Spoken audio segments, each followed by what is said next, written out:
আমি একটি বিশেষ আবেদন করতে চাই আপনাদের সবার কাছে। যারা আমাকে পছন্দ করেন, যারা আমাকে দেখছেন এই মুহূর্তে অপছন্দ যারা করেন, তাদের প্রতি আমি একটি কথা খুব গুরুত্বের সাথে বলতে চাই।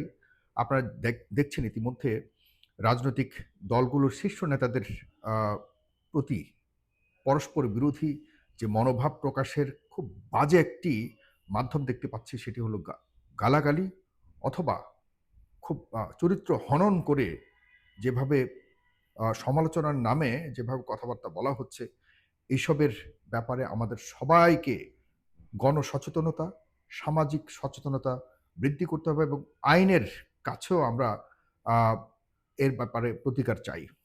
বাংলাদেশ সরকারের প্রতি এবং বিশেষ করে পুলিশ আ ডিপার্টমেন্ট থেকে শুরু করে আইনশৃঙ্খলা রক্ষাকারী বাহিনী যারা রয়েছে, তাদের প্রতি আমার এই আজকের আর্জি এই যে, এই ধরনের ব্যবহার যারা করবে অনলাইন এবং অফলাইনে, যারা চরিত্র হননের চেষ্টা করবে, রাজনৈতিক সমালোচনার নামে যারা শীর্ষ নেতা থেকে শুরু করে একদম যেকোনো পর্যায়ের এবং বিশেষ করে সোশ্যাল মিডিয়াতে কমেন্ট বক্সের মধ্যে যেভাবে গালাগালি, যেভাবে একে অপরের প্রতি যে আ বা বাজে ভাষা প্রয়োগ করে একে অপরের সমালোচনা করার যে প্রয়াস আমরা দেখতে পাই, অপচেষ্টা আমরা দেখতে পাই, এগুলিকে রুখে না দিতে পারলে আমাদের সামনের সময়ে একটা ভয়াবহ প্রজন্ম তৈরি হবে। যাদের যারা বড়ই হবে সোশ্যাল মিডিয়াতে এগুলি দেখে যে সমালোচনা করা মানেই হলো গালাগালি, চরিত্র হনন, সোশ্যাল মিডিয়াতে এইসব পরিবেশের মধ্যে যখন একটা নতুন শিশু বা নতুন একটা প্রজন্ম তৈরি হয়, তখন তাদেরকে আপনি কোনোভাবেই ভালো কোনো কালচার দেয়ার সুযোগ থাকবে না। কারণ এগুলি দেখতে তারা বড় হয়। সুতরাং এটাকে আর কোনোভাবে হালকাভাবে না নিয়ে দয়া করে আমি সরকারকে বলব, অতি সত্বর এই বিষয়ে একটা কমিশন গঠন করা হোক। যে আমরা সোশ্যাল মিডিয়া থেকে শুরু করে আমাদের যে আ আ সোশ্যাল কালচার রয়েছে, আমাদের যে অফলাইন আ লাইফ রয়েছে, আমাদের অনলাইন লাইফ রয়েছে, এখন এগুলিকে আপনি খুব ছোট ভাবলে হবে না। আমাদের এই অনলাইনকে এখন জীবনের সবচেয়ে গুরুত্বপূর্ণ একটা অংশ হিসেবে দেখতে হবে। এর ছাড়া কোনো উপায় নেই। সুতরাং এখানে এই জীবনের উপরেও আমাদের কিছু নিয়মকানুন থাকা উচিত। দেখেন এর আগেও তো বিভিন্ন সরকারের আমলে আমরা দেখেছি, হ্যাঁ? আওয়ামী লীগ, বিএনপি, জামাতে ইসলাম তখনও তো আপনারা রাজনীতি করেছেন। এই অনলাইনে আপনারা একে অপরের সমালোচনা করেছেন। কিন্তু এতটা বাজে আ সমালোচনা করার নামে গালাগালি আমরা দেখিনি। দেখুন মনে রাখতে হবে রাজনৈতিক প্রতিহিংসা এক জিনিস, রাজনৈতিক সমালোচনা সমালোচনা করাটাই হলো রাজনৈতিক চর্চা। আপনি সমালোচনা করবেন, বিরোধী দল হিসেবে সমালোচনা করবেন, সেখানেই মানুষ পথ খুঁজে পাবে সমাধানের। বিরোধী দলের সমালোচনা কখনো সরকার প্রধানকে গালাগালি করে, চ্যালেঞ্জ দিয়ে এবং সরকার প্রধানের চরিত্র হননের চেষ্টাকে কখনোই সমালোচনা বলে না। অথবা সরকারি দলেরও কেউ কোনো সমালোচনা করলো আর সেজন্য বিরোধী দলের উপরে হামলে পড়বে এবং তাদের উপরে দেখা যাচ্ছে যে আইনের আ শক্তি দিয়ে তাদের উপর কোনো কারণে নির্যাতন স্বরূপ কোনো ব্যবস্থা গ্রহণ করা, সেটাও কেউ গ্রহণ করবে না। তবে যদি আ কোনো আইন তৈরি করা যায় যে হ্যাঁ, এই ভাষা প্রয়োগ করা মানে হলো সে অপরাধের আ মতো কাজ করবে বা করেছে, তাহলে তার বিরুদ্ধে যথাযথ আইনি ব্যবস্থা যদি নেয়ার মতো সেরকম আমাদের দেশে আ বিদ্যমান পলিসি করার কোনো সুযোগ থাকে বা থাকতো, তাহলে হয়তো তাদের বিরুদ্ধে আইনি ব্যবস্থা যেমন গ্রহণ করার সুযোগ থাকতো। যদি না থাকে তাহলে অতি সত্বর আমি মনে করি যে আইনি একটা কাঠামো এখানে তৈরি করা দরকার। কেউই আসলে আবেগে আ আমার বিশ্লেষণটাকে বা আমার এই আর্জিটাকে কেউ বিশ্লেষণ না করে দয়া করে আপনারা একটু বাস্তবতা বুঝুন। কারণ এই ভয়াবহতা মানে হলো একে অপরের চরিত্র হননে যে আ কালচার শুরু হয়েছে, এটার ভয়াবহতা এতটা তীব্র হচ্ছে, এগুলি থেকে সামাজিকভাবেও কিন্তু আপনার একটা বড় ধরনের সংকট তৈরি হওয়ার সম্ভাবনা আমরা দেখতে পাচ্ছি। আপনারা দেখেছেন যে ইতিমধ্যে কয়েকটি ঘটনাই ঘটেছে। আমি আর কোনো নাম উচ্চারণ করতে চাচ্ছি না, কোনো ঘটনাকে আমি পার্টিকুলারলি এখানে আ তুলে আনতে বা আ আমি চিহ্নিত করতে চাচ্ছি না। কিন্তু কিছু ঘটনার কারণে যে বর্তমানে প্রধান বিরোধী দল এবং সরকারি দলের মধ্যে তাদের সমর্থকদের মধ্যে যে বড় ধরনের একটা তীব্র আ বা বিরোধিতা তৈরি হয়েছে, এটি কিন্তু আমাদের সমাজের জন্য, দেশের জন্য কারো জন্যই ভালো নয়।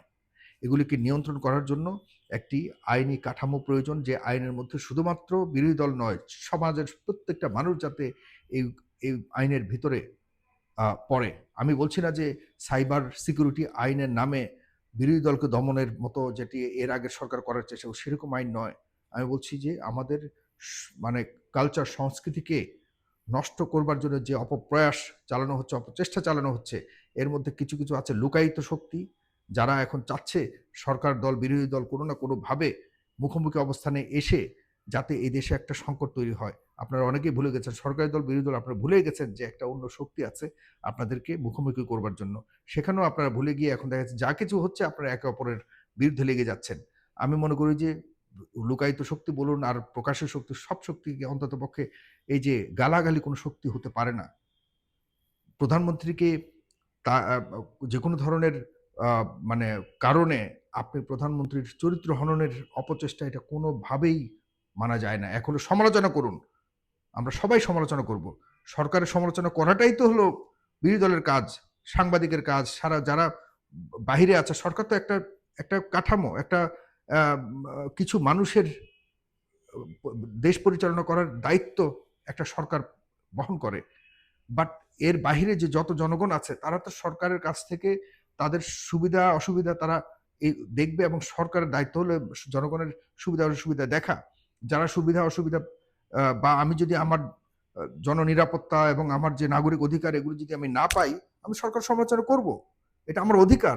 আমাকে এটা সংবিধান দিয়েছে, আমাকে জনগণ দিয়েছে, এটা আমার ভোট দিয়েছে, আমার ইলেকশন দিয়েছে। এটা করব আমি। কিন্তু তার মানে এই না আমি সমালোচনার নামে আমি প্রধানমন্ত্রীর একদম পুরোপুরি মা-বাপ তুলে গালি দিব। নো। প্রত্যেকটা মানুষের যে ভিতরে একটা মানুষ আছে। আমি যেমন মানুষ, আপনি যেমন মানুষ, প্রধানমন্ত্রী একজন মানুষ, বিরোধী দলীয় নেতাও একজন মানুষ। তারও মান-সম্মান আছে, তারও পরিবার আছে, তারও সন্তানাদি আছে। তারা দেখে আপনি মানে বাক স্বাধীনতার নামে একজন আরেকজনের বিরুদ্ধে এভাবে গালাগালি করে এ সমালোচনা করতে পারেন না। Should be stop immediately. আমি মনে করি যে এর ব্যাপারে কঠিন পদক্ষেপ নেওয়া উচিত এবং অতি সত্বর এসব নিয়ে আইন করা উচিত।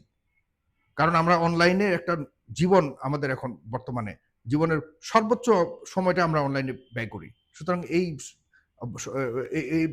জীবনটা নিয়ে আমরা এখন শক্তভাবে বিবেচনা করা উচিত যে আমাদের মতো দেশে এরকম দেশে যেখানে মানে অবাধে সবাই সোশ্যাল মিডিয়া ব্যবহার করে, অবাধে সবাই যে যার মতো করে কথাবার্তা বলে যায়। আমরা যখন এই যে দেখুন এই কথাবার্তা বলছি, না বুঝেও ইচ্ছাকৃতভাবে আমাকে কেন অপছন্দ করে কোনো না কোনো কারণে, আমার ভালো মন্দ যাই বলি আমি এখানে কমেন্টের মধ্যে একটা গালি দিতেই হবে। তো দিক রে ভাই, গালি দিক। কিন্তু আপনি আমাকে দেন। তাই বলে আপনি প্রধানমন্ত্রীকে দিবেন। আপনি বিরোধী দলীয় নেতার মানে যা ইচ্ছা আ তার বিরুদ্ধে যেগুলি কোনো অসত্য বিষয়কে তুলে এনে মানুষকে বিভ্রান্ত করবেন, এটা তো অন্যায়। কেন বোঝেন না? তারাও তো কারো না কারো বাবা। আপনার বাবাকে যদি কেউ গালি দেয়, আপনার বাবার চরিত্র যদি কেউ এভাবে নষ্ট করার চেষ্টা করে, আপনার বাবার ছবি দিয়ে যদি কেউ এ ডক্টে ব কি বলা যায় এটাকে? আ ডক্টরেট করে যদি কোনো কারণে এটাকে বাজেভাবে উপস্থাপন করে, আপনি মানবেন? মানবেন না।